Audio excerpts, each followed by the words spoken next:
Hey everyone. I'm not sure if you know who I am.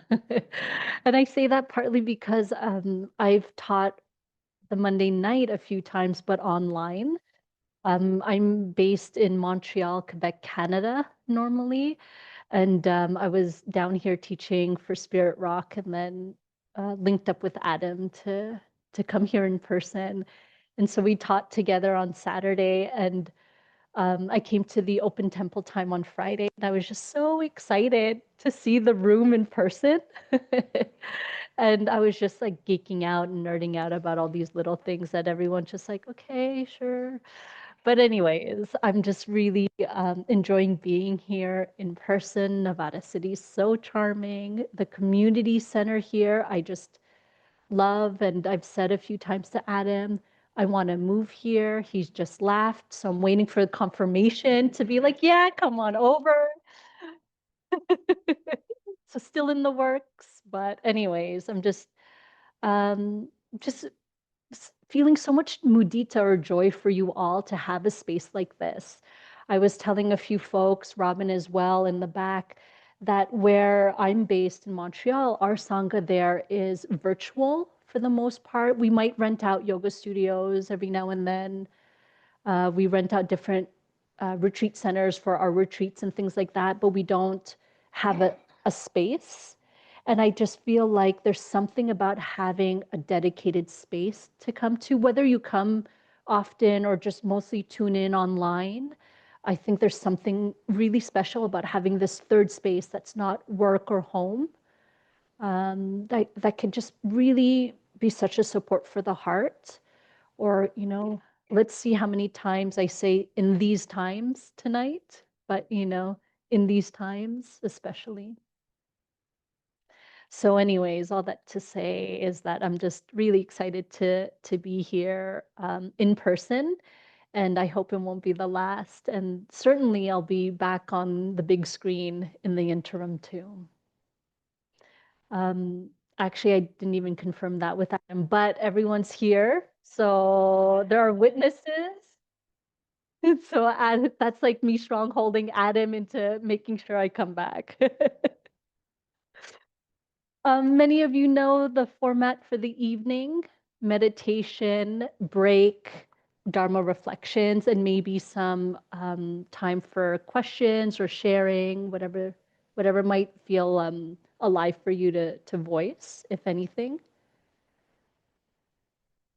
The meditation will be about a half hour. Many of you know that already, and I'll make it top heavy. So instructions more at the beginning, then tapering off, so that hopefully there's a little bit of something for everybody. One of the things that I love doing in my personal practice when I settle or when I'm about to do a practice is I just tune in first to the body. So at least in the room here, many of you are already in a position in which you can meditate, and I'm assuming those of you at home as well.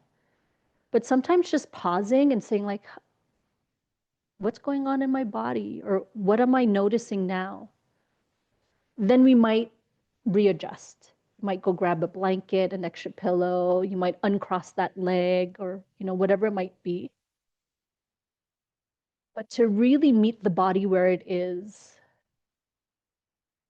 And given that we'll practice for a half an hour, and given how your body is in this moment, what adjustments do you need to make? It might be more internal adjustments, and that's, of course, fine.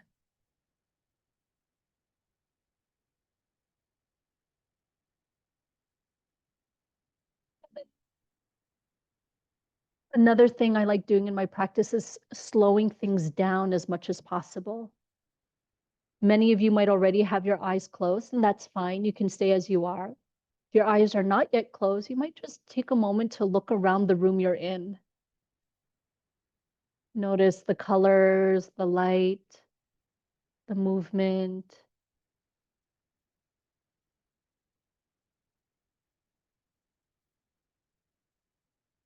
And sometimes just doing that, slowing down, noticing. already starts the subtle work of softening for us.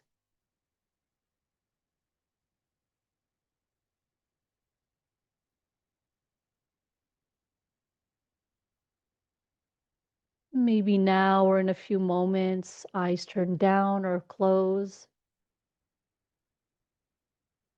and still continuing this thread of slowing down. First, just notice what you notice.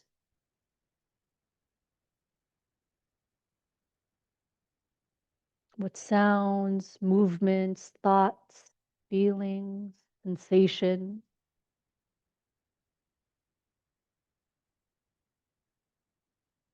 allowing them in.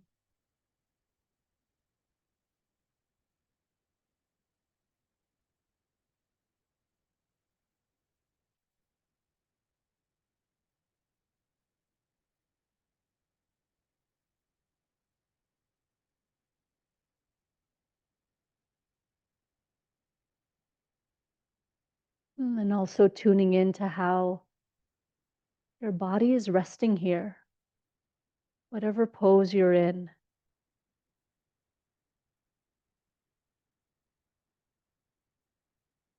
Noticing maybe the parts of the body touching a support, like parts of your legs or your pelvis, parts of your back if you're in a chair or lying down.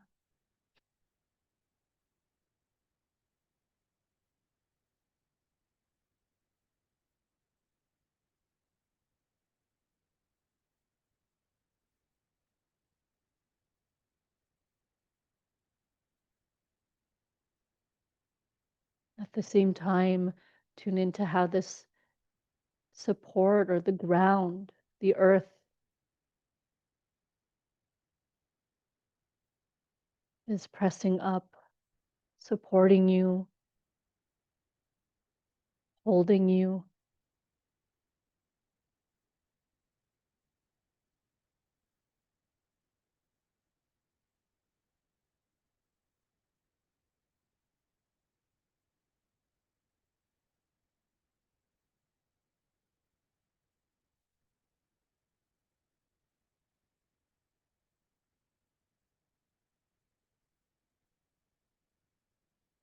And since the earth is holding you and supporting you, can you soften any holding or bracing you're doing, you're carrying? Relax the body. Allow yourself to be held instead.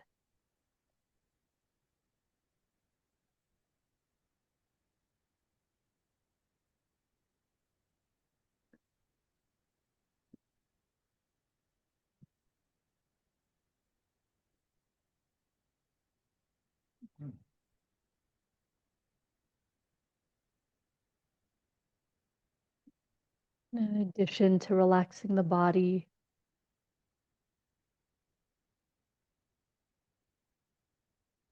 invite the heart, the mind to also relax.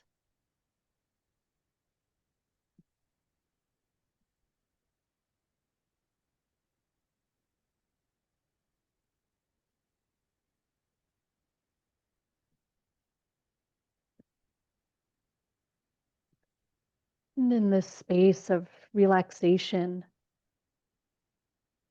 innate capacities or qualities like our awareness, like our compassion or kindness, rise more easily.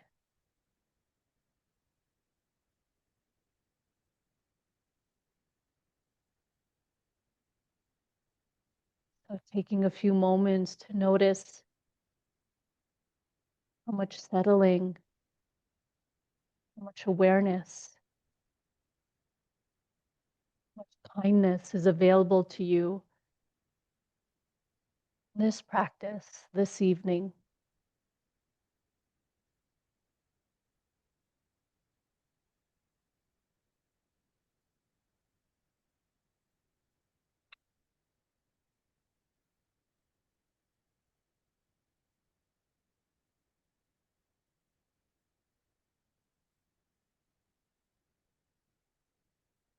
forcing,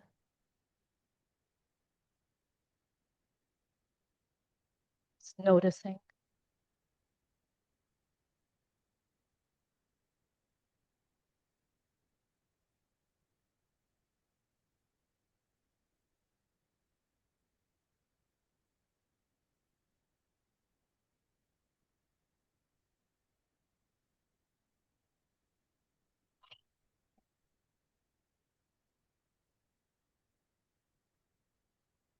You haven't already gather the heart and mind or particular meditation anchor, but in the spirit of ease that was already mentioned this evening,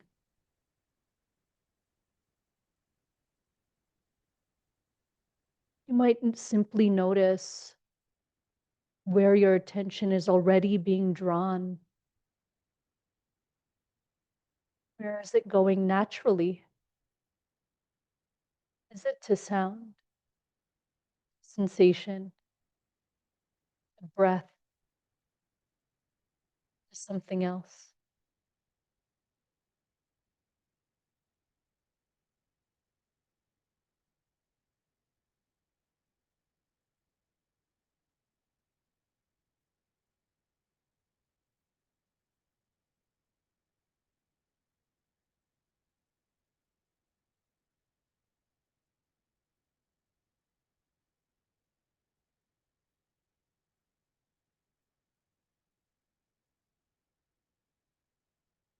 Instead of forcing your go-to practice, play or explore using wherever your attention is already going to as your anchor, following the natural flow of your attention.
Inviting in an air or an attitude of kindness or friendliness or relaxation as companions on your in your practice, so that even if what's making itself known is unpleasant, you're able to meet yourself and this moment like a friend.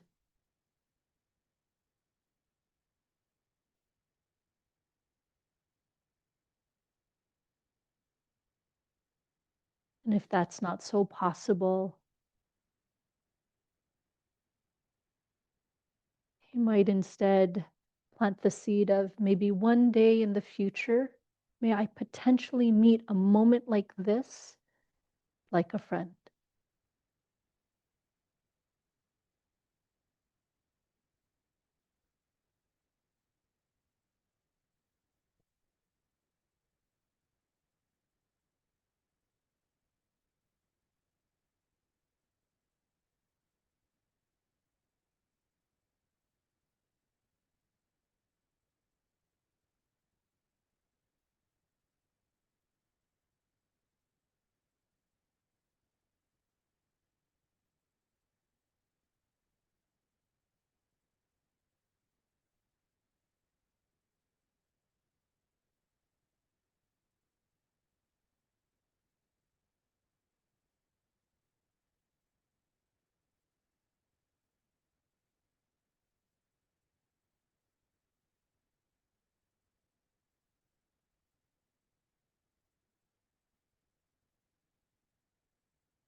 When the mind wanders,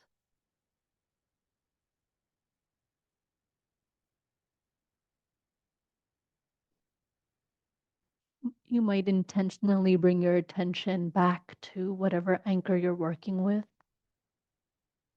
You're doing that,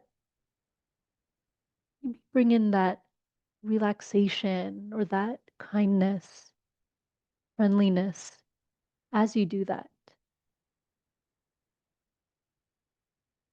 Or instead, you might recognize that the moment you notice that the mind wandered is actually awareness returning.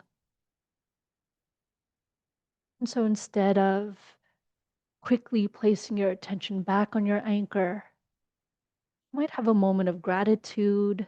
Thank you, awareness, for not abandoning me. or maybe a moment of celebration. Thank you for returning.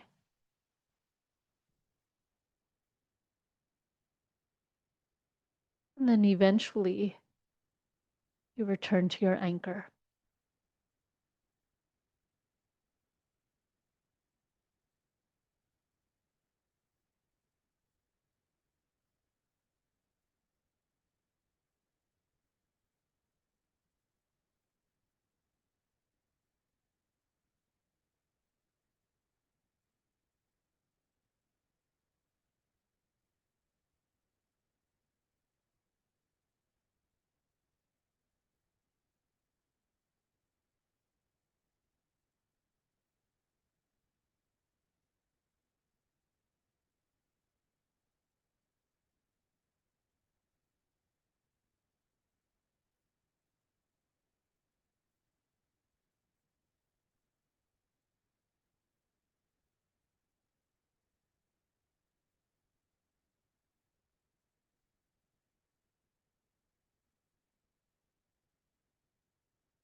There are just a few minutes left of our practice.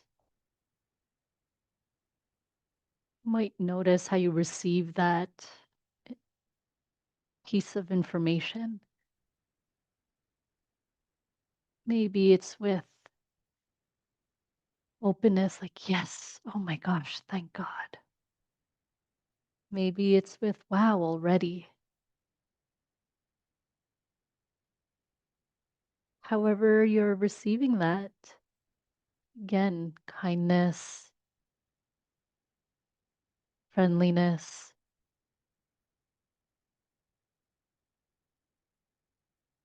ease. And in fact, you might even stop practicing in these last few minutes, doing something as radical as that. And instead, just be, not needing to direct the attention or to know what's happening, to simply be and to trust that awareness will come and awareness will go, and it's all okay.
And if you like, before I ring the bell here in the hall, whether you're at home or here in person, have the option to lift your gaze or gently open the eyes. Still part of our practice, taking in light and shape while staying connected to the body to some degree, while still bringing in this air of friendliness, kindness.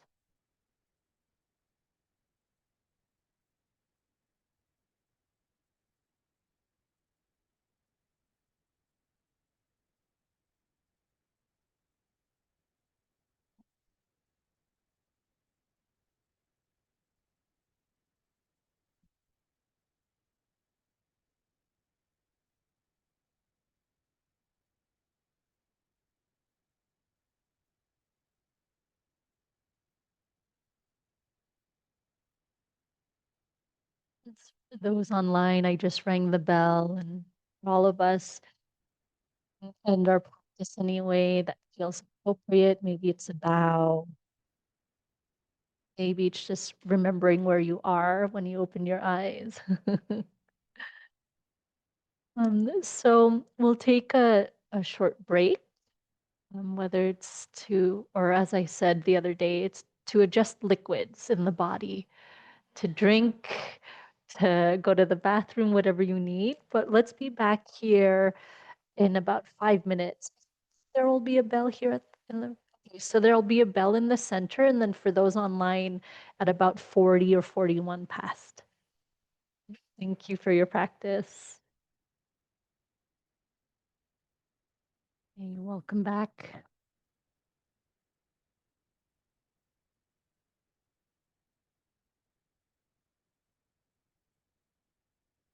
Is the sound okay? Yeah, okay. So this evening, I want to talk about just some habits of mind that we may or may not realize are moving through us at a given moment, and just maybe one of the ways we can meet these habits of mind when they do arise. Um, but first, wanting to point out that I'm sure, as you all know, and even just in a short of the practice that we just did earlier, that when we slow down and we start paying attention, it's not just pleasant things that make themselves known. Or I think a lot of times we come to practice because we want to feel pleasant things. And then somehow we stay, even though that's not what we start noticing. So, at least in my mind, um, my heart and body and mind, it tends to notice what needs fixing, what isn't pleasant, what I would want to change. And then in the midst of any struggle or confusion, knee pain, there's this yearning for something more. And these teachings and these practices are then quite welcome. I think that's what gets me to stay on this practice path, that even when I started to slow down and started seeing all of this suffering, that for some reason I didn't stop practicing. that that I knew in a lot of ways that this path of practice was the way out, or the way to be with it. And so these teachings are often this vehicle to help us walk this path of liberation and freedom. And liberation from what? Freedom from what? Of course, of suffering. But for those of you who have maybe heard me speak on a previous Monday night or who were here on Saturday, you know that um, I really don't want us to stop at our own individual liberation, but rather to keep going, to keep walking this path in service of liberation for all beings and non-beings. I think of the Yuba River, just for the river's freedom to just be the river, you know, the mountains, the buttes around here, all of that, the land, you know.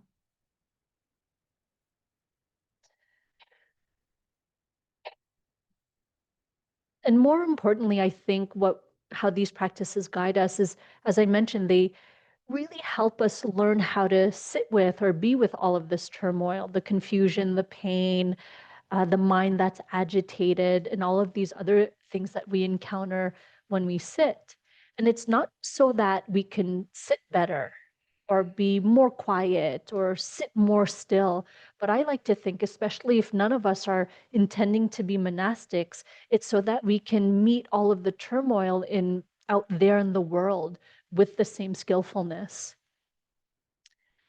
These are words from the Buddha. Luminous is the mind, brightly shining, but it is obscured by attachments that visit it, visiting attachments that color the mind.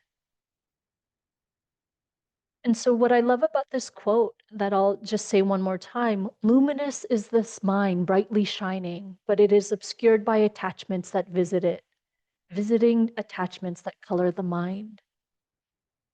That even though maybe most of the time we might feel like we're caught or maybe even identify with the attachments or the visitors of the mind, that is not our natural essence. Our true essence, our true being, is that of a luminous mind. I like to think that we're naturally aware. We are already boundlessly loving and kind, boundlessly compassionate and joyful for others, boundlessly wise. But it's just, there's a lot of things that get in the way of us seeing that or remembering that.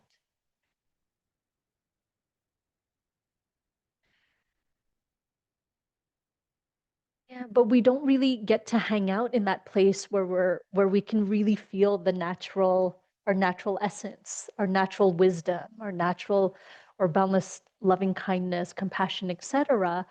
Um, because again, it's just how the world is set up, one that's very busy, stimulated.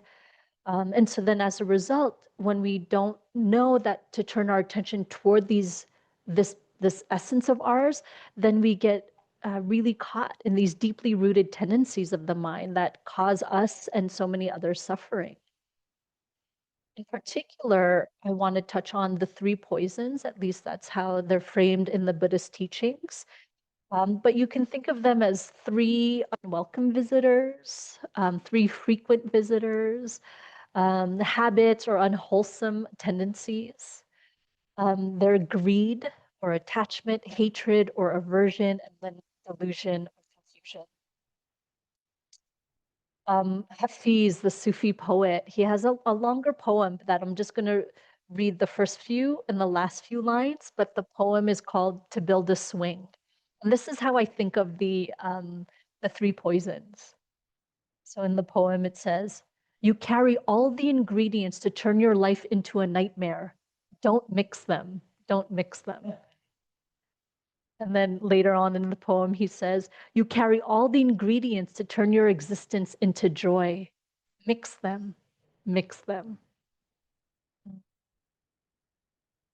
And so, because these three tendencies or habits of the mind are so deeply rooted, we don't notice when they're happening.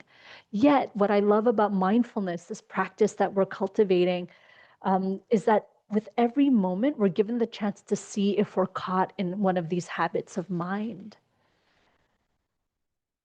Mindfulness helps us not only pay attention to what's happening, like the buttocks touching the ground, the breath moving in and out of the body, but also how we're relating to each experience. So, another quality that's often paired, at least in the Buddhist teachings, with mindfulness is sampajanya. So, some of you who might know the Burmese teacher Sayadaw U Tejaniya, he often says mindfulness alone is not enough. And he even has a book, maybe it's in the library, called yeah, it is, called Mindfulness Alone is Not Enough. And so often when they say, or when it says that, it's because we need this clear comprehension, the sampajanya. We need to know what we're doing, but also how we're doing it. What's the attitude, the quality of attention that we're bringing to our experience, basically. And it's worth paying attention to. And actually, I was just having a conversation before our evening began with John, and I was talking about my early years of practice and how on the outside, I was doing something wholesome. I was um, meditating, I think it was like 4 hours a day at that time. And I was going on retreats as often as I could. The first time I practiced, it was on a monastery in Thailand. So I try to return to Thailand to practice with my teachers as often as possible. Um, and it was like that for years. But I think it was unplanned, but it happened so close together that maybe it was planned. But my mother and my partner at that time, they both came up to me and they were just like, so you meditate a lot, but you're really mean. You're so impatient. We're scared to ask you anything. And then, like the good meditator, I reacted defensively. And I was like, you don't know what you're talking about. And then, but of course, whenever I would practice, their words just kept coming up. And then it took a while, but what really came to light was how I was practicing was no longer serving me, where I got the instructions from my teachers, which was pay attention to the breath, and when the mind wanders, bring it back. And that was it. And so I would do that, but then I wasn't really paying attention to how I was bringing my awareness back. And I was doing it with a lot of harshness and judgment. And I was holding myself to this standard of like, you have one simple instruction. Why aren't you doing that even well? Kind of thing. And so, of course, not only was I cultivating concentration, a tolerance to sit with knee pain or whatever it was, when my timer went off, what also was being cultivated was just this impossible standard. And so then it got transferred out into the people that I was closest to, that there was no real acceptance or kindness. And so that's why now I really emphasize that, not just in my own practice, but when I guide, as you might have picked up on. And so back to three poisons. The first one that I want to talk about is aversion or resistance, or hatred. Sometimes it's phrased like that, or ill will.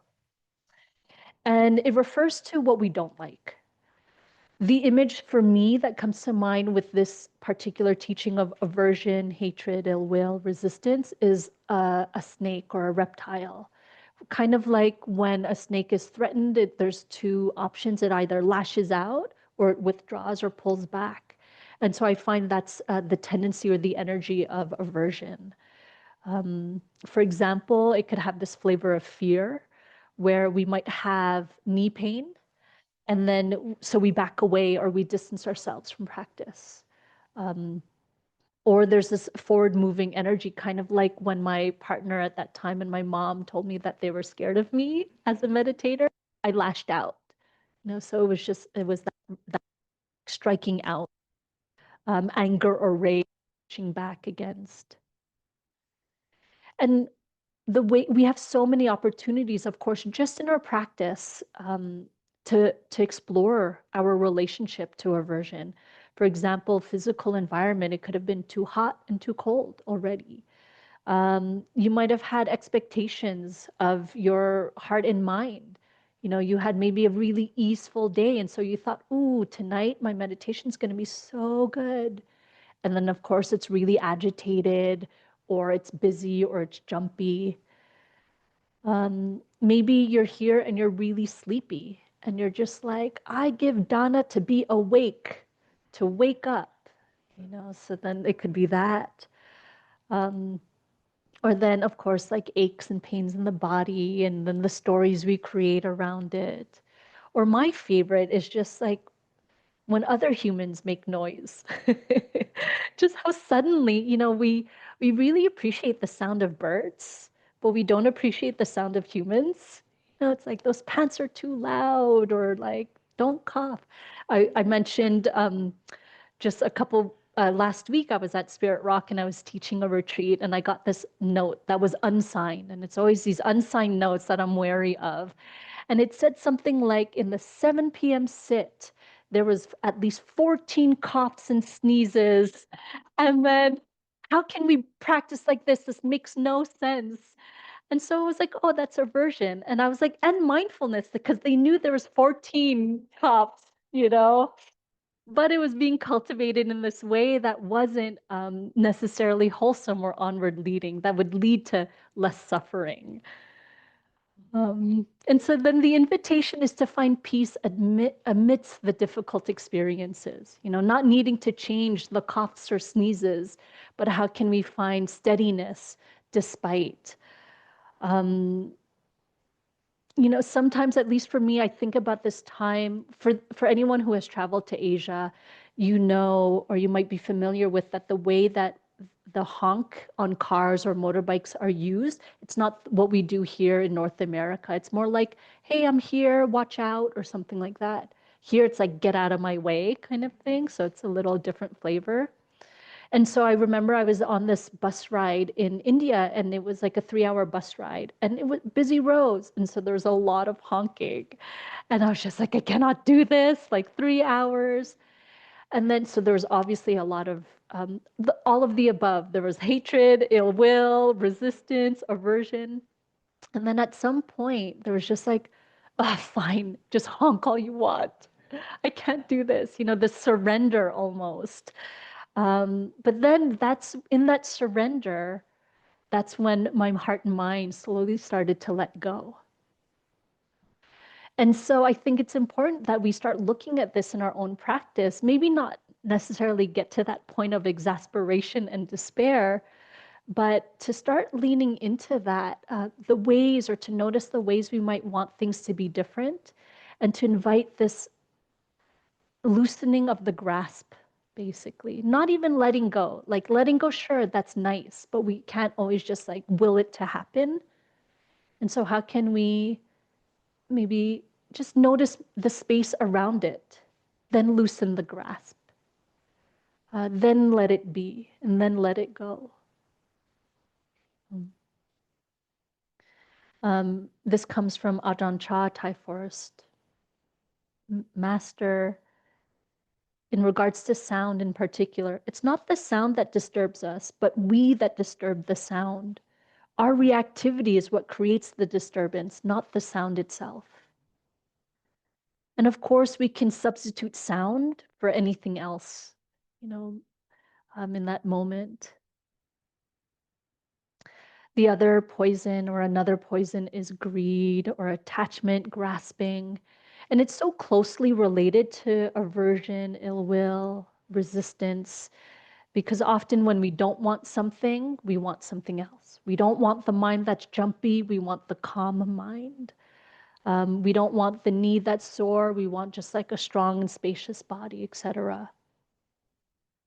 And so it's basically wanting something other than what's actually happening, or when we might feel like something's just not quite right. Better temperature, better snacks, better meditation practice. And in a lot of ways, this poison falsely has us believing that happiness lies somewhere else. It could be like, if that person just wasn't sneezing, then I'd be so peaceful. Or if I like slept well last night, then this would have been a completely different practice or day or something like that. Um, the thing is that desires are endless, but it's our attachment to the desires that are the seed of the suffering. Preferences are fine, but it's what is our relationship to the preferences, basically. Even though I'm talking about grasping, Mark Coleman, Spirit Rock teacher, dear friend of Adam and mine, he says, one of our fundamental delusions is that we chase pleasure and not peace. And so when these tendencies arise, the invitation is to turn toward them, not get caught in them, which is such a fine line, of course. And I like to bring it always back to the body, because for me, the body, it's like in this moment. And so, what does my body feel like when desire arises, when aversion is present? And to notice the spaciousness or the tightness, the pleasant or the unpleasant. And then from there, so much more opens up, especially for mindful. And we're not always going to be mindful, but it's like when I notice there's pleasant, of course, I want more of it. But then does always going for more of it, is that onward leading? It might feel good in a moment. And the Buddha sometimes would say that our practice is about trading candy for gold. Oh, and we went to the mine yard museum today, so it's actually pertinent, the gold. But anyways, um, how it's like that instant gratification. How can we not necessarily always give into it when we notice the pleasant and the grasping? But to choose more wisely. And then the same thing when it's unpleasant and there's aversion, instead of strategizing our whole life to not have any of that, how can we build up this tolerance for discomfort, this resilience, this capacity to be with, basically? And then the last poison, delusion, it's in any way we're not seeing clearly. And that one's really tricky because we don't always know when we're not seeing clearly. Um, and I think it's one of the reasons why I you know, love Sangha or community, but also sometimes Sangha and community drive me nuts. But it's because that is one of the best ways that I can see where I'm stuck, that I wouldn't have otherwise seen, the ways that I'm deluded, basically. Um, Mark Coleman, again, in a program we were co-teaching, he once said something about, I think we were teaching about wise view. And I really appreciated what he said, which was something like, anytime you notice there's tension, especially when it's in relationship to someone, ask yourself, is it because I'm holding on to a certain view? And I just love that short practice, of course. And then, of course, for me, it was like, yes, I mean, I'm holding on to these views, but these views make me happy, but they don't really. And my partner, who hears me teach enough, now he starts using my words against me. And then he'll say, "Do you want to be happy or do you want to be right?" And I'm like, "But being right makes me happy." But anyways, that's the delusion there. And so much of our practice is about uncovering how we delude ourselves, how we might misperceive reality. And yes, there's Sangha, but also it's happening, or we're learning how to see more clearly with our Vipassana practice already. VVI in Vipassana means to see, Pasana, to see clearly, to see differently, to see a new perspective. And then, of course, sometimes delusion is so deep that the lens itself is obscured. We're trying to see clearly through unclear lens. We don't even see clearly that we're not seeing clearly. And then that's why where community comes in, kalyana mitta, spiritual friendship, teachers, mentors, etc. And it's good to reflect or sense into the ways that we might not be seeing into the truth, because so much of it comes from our conditioning. Wes Nisker, who was a spirit rock teacher, he would often say, "You are not your fault." Um, and so it's like, yes, and we are not our fault. And it is our responsibility to take a look at how our conditioning comes alive and gets acted out in the world. And we're practitioners, and I like to think that is our responsibility. I used to think that was a human responsibility, but like as the years go on and the news is unfolding the way it is, I keep changing the bar, and I'm like, okay, just a few of us, all world leaders, okay, no, some world leaders, okay, no, okay, just us practitioners, okay, so. But basically, it is our responsibility, I think. It's one of the beautiful tasks that we've been given, along with the privilege to spend so much time contemplating teachings and getting to practice. Um,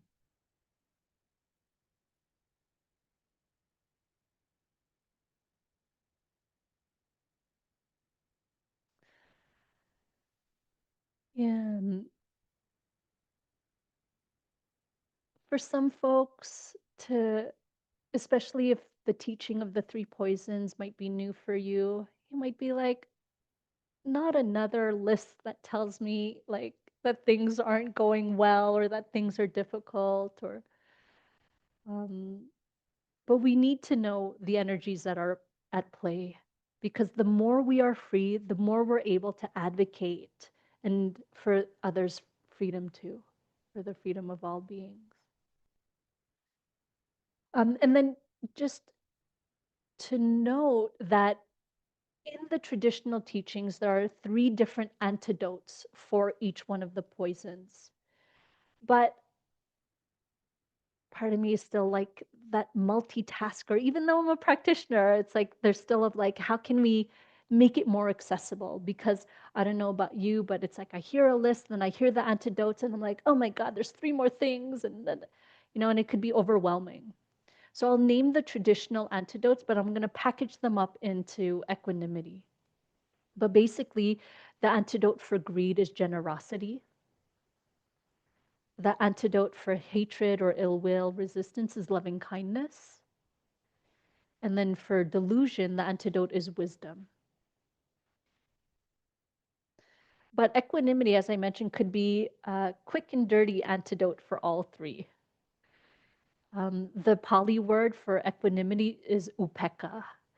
And so it comes from the prefix uppa, which is over or all around, and then ik, or iksh, which is to see or to look.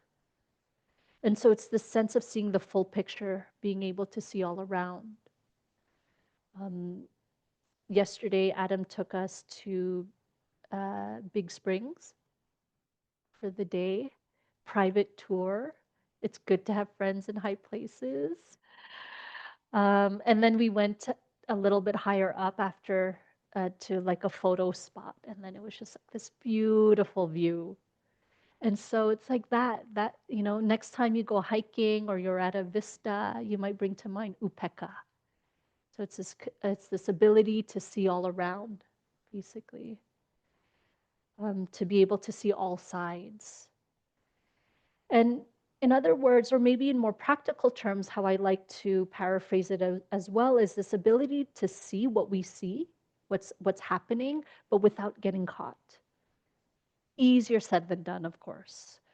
Um, and the way that I sometimes classify this ability to not get caught, it's like this steadiness, this unwaverability, this steadfastness, this peace. But it doesn't mean we're not affected or impacted by what we see. Sometimes I think of I touched something on this computer, 1 second. Okay. I sometimes think of like a lone piece of grass in an open field where it's a deeply rooted grass, but some days it could have great temperature, the sun, just pleasant conditions. Other days it's strong winds. Other days it's a herd of wild animals trampling it, strong rains, etc. But it stays or it remains rooted. It doesn't mean that it's not, sometimes laid out flat or anything, but there's this rootedness, this stability. Um, yeah,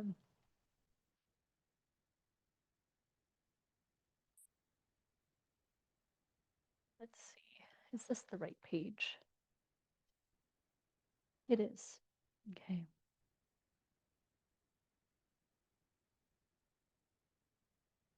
Um, Another teacher, a spirit rock teacher, Kyra Jewel Lingo, who you might know.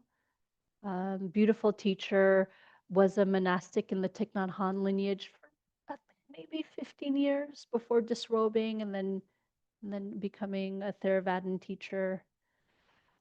She says that Thich Nhat Hanh, when he talks about equanimity, that he teaches it as, or he used to teach it as, a practice of inclusiveness. That even though a lot of the teachings describe or emphasize equanimity as acceptance or steadying, his emphasis was on inclusiveness, as a way to bring equanimity into the world or as engagement into the world. This capacity of inclusiveness, it's this ability to stand firm, but also hold everything, not shut anything out, not leave anything out. And so he emphasized the need for openness, for not being dogmatic or ideological or imprisoned by our views. Thich Nhat Hanh said, "Other people are not our enemies. A human is never our enemy. Only delusion, hatred, and ignorance within the human mind." And I thought that was so eye opening for me because it's true. It's like, even if we eliminate a person, the ignorance, the hatred, and the confusion will continue. And so that's why I practice to help dispel these three poisons as much as I can, which often doesn't ever feel like enough. Um, but that's why it's really important or necessary to put our attention to uprooting greed, hatred, and delusion. Equanimity in the face of greed can emphasize or bring forward the quality of non-attachment. So the steadiness of not being pulled out to grasp something, um, but to really be able to be present for whatever is pleasant as it's happening. Equanimity in the face of aversion can help us stay open and balanced in the face of discomfort or loss. And it allows for compassion without collapse or presence without resistance.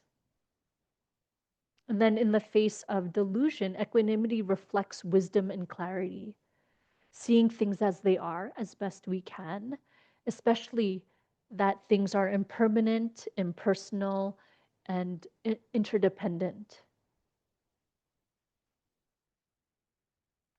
With equanimity in the face or in the presence of delusion, we're less likely to react from confusion and more likely to respond or respond with wisdom. The good news is, just in case you're like, oh my gosh, equanimity, I never spent my time focusing on that. Um, Equanimity or I love this about the practice, so many qualities get cultivated, even if when you're practicing, it feels all unpleasant. But for example, if you were feeling cold, um, and you wanted it to be warmer, etc., if you just stayed with it without reacting, well, then that's equanimity getting cultivated.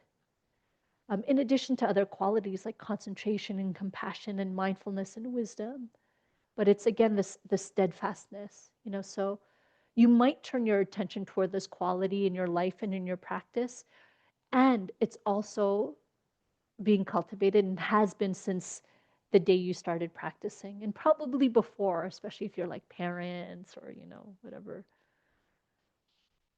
David Loy, Zen teacher and author, says our present economic system institutionalizes greed, our militarism institutionalizes ill will, and the corporate media institutionalizes delusion. And so that's why it's helpful to see how the mind works, not just for our own liberation, but for the liberation of all beings. Because when it goes unchecked, that's how it comes alive in the world, or how we're seeing it come alive. It's helpful to see how our habits or patterns or ways of seeing the world play out in the world. We don't have to take them personally, as I mentioned, but we do have to put an effort towards seeing them, I believe. To really question, is it true? You know, as something as simple, is it true that I need to be afraid of a group of people? Or is it true that because of this thing doesn't speak back to me, that I can do with it what I want? You know. And it's not about getting to a certain state when we think of equanimity. We don't need to already be peaceful, already be calm, already be anything. Um,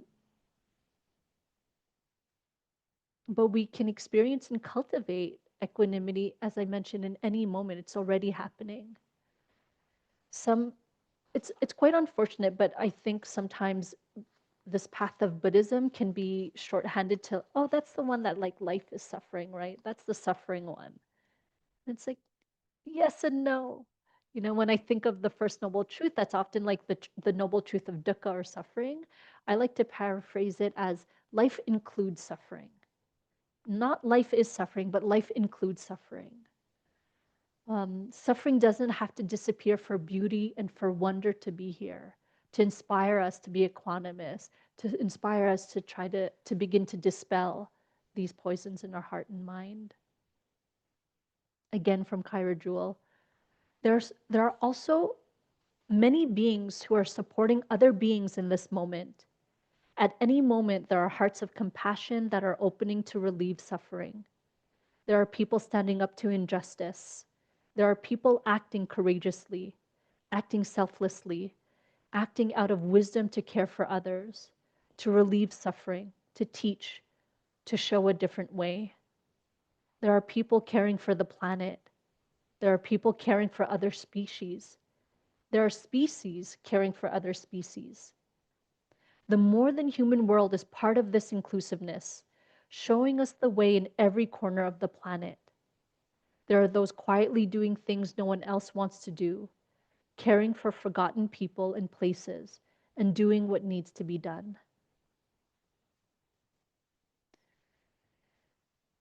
And so life is about all of these things, basically. It's about holding all of this. So it's not about hearing this quote and being like, oh, okay, so species are taking care of it, other people are doing it, I don't have to do anything. No, it's this yes and, basically. It's how can we hold the 10,000 joys and the 10,000 sorrows? That there's great terror and pain and injustice, but there is also great love and great wisdom, and they can coexist.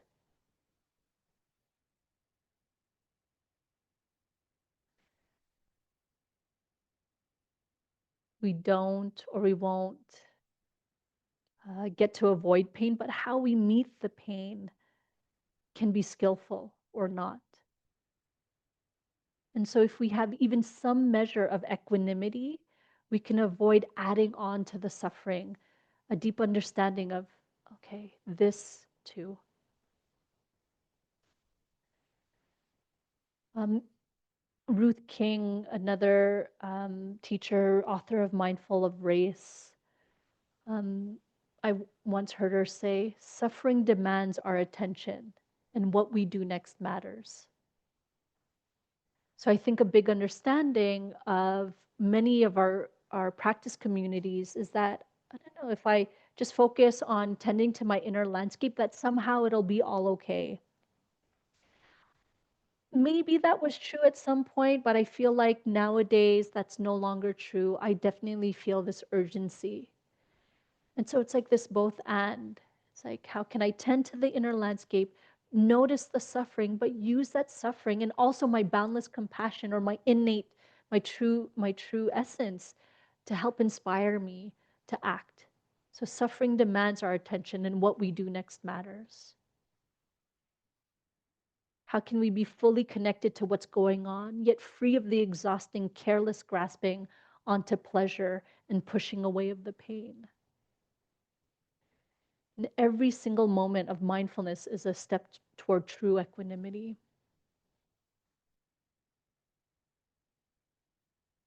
And then again, just this reminder that true equanimity, yeah, letting go. I think that's another unfortunate shorthand of this quality, because I think we we somehow get stuck on like, well, I can't let go. I'm too caught or something like that. But there's so many steps before that, as I mentioned earlier, noticing the space around it, trying to bring in some friendliness, noticing the loosening, noticing the letting be. And then the letting go happens on its own. We don't actually let go, unfortunately. We create the conditions for letting go to happen. And so it's just helpful to remember that equanimity helps us eventually to let go or to loosen our grasp, because we see we're not in control and that we can even enjoy life and its ups and downs, which resources us to meet the difficult. So again, it's not only about getting ice cream at treats, which I've done a lot of in my short time here. But it's using those moments to resource, to fuel us in order to hold the heart as well. And then I shared this on Saturday, and I said on Saturday, I'm pretty sure I share this quote every single time I teach for Mountain Stream, but I'll share it again because it's just so sobering, I find. And it comes from Valerie Kaur, who is an activist, documentary filmmaker, lawyer, educator, faith leader. And she says, yes, these times are dark. That is undeniable. But is this the darkness of the tomb or the darkness of the womb? And so it's like, if ever you're questioning whether it's worth teasing apart the poisons, or if ever you want to stay right and you're grasping, I think it could be so sobering just to bring up that, am I contributing to the darkness of the tomb or contributing to the darkness of the womb? Yeah.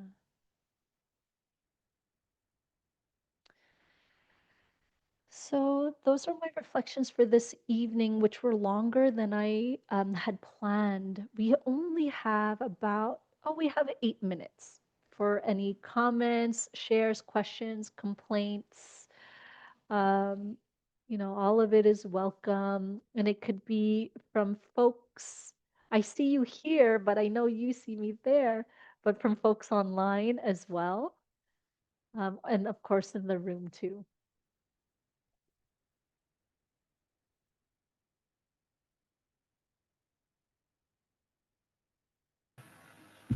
This is Rob on Zoom. I think I'm really loud in the hall. Adam can turn down the thing. But for those of you on Zoom, if you have a question, you can just raise the reaction hand and we'll call on you. And if you're in the hall, I've got a microphone and I'm happy to pass it. And you do need the microphone because that way the people on Zoom can hear what we're saying in this room.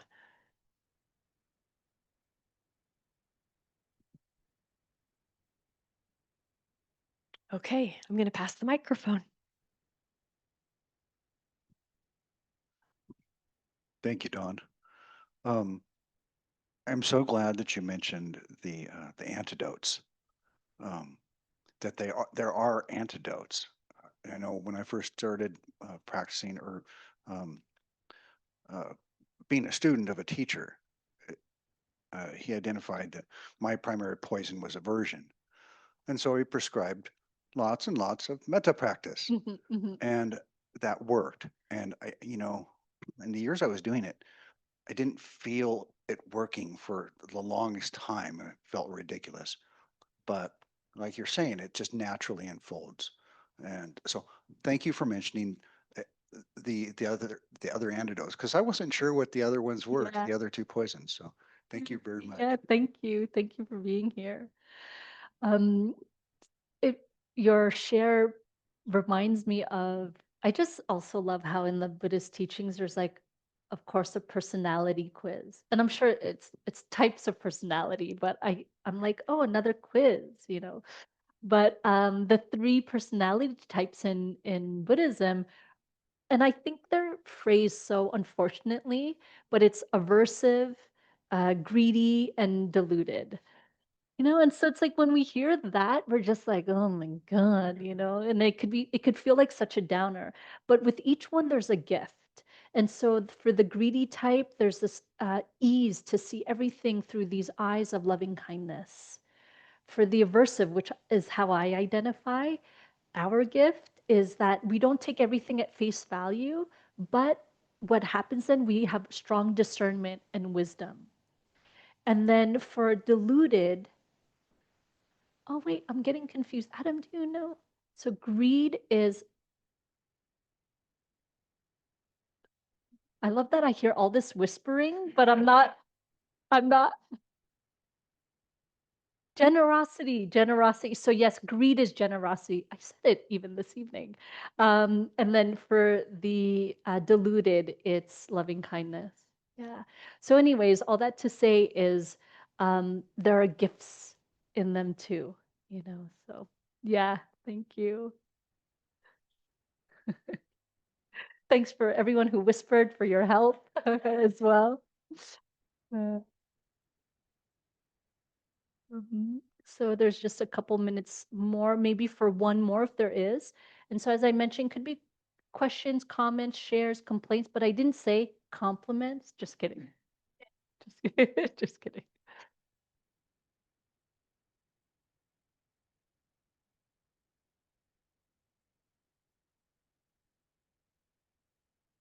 Okay.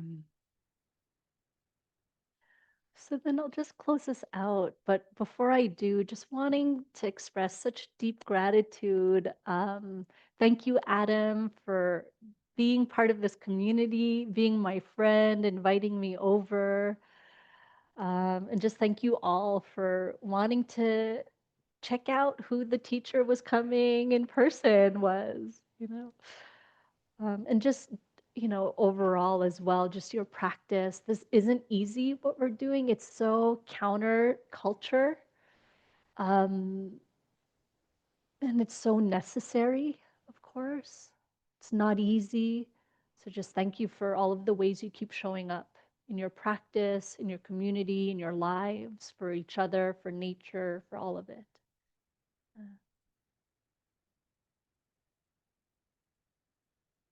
mm. And so may our intentions be sincere. May our loving kindness be boundless, our wisdom deep, and our practice and presence benefit all beings without exception, oppressing none, exploiting none, promoting the causes of true happiness, well being, safety, and sustainability for all. And may this be so as quickly as possible.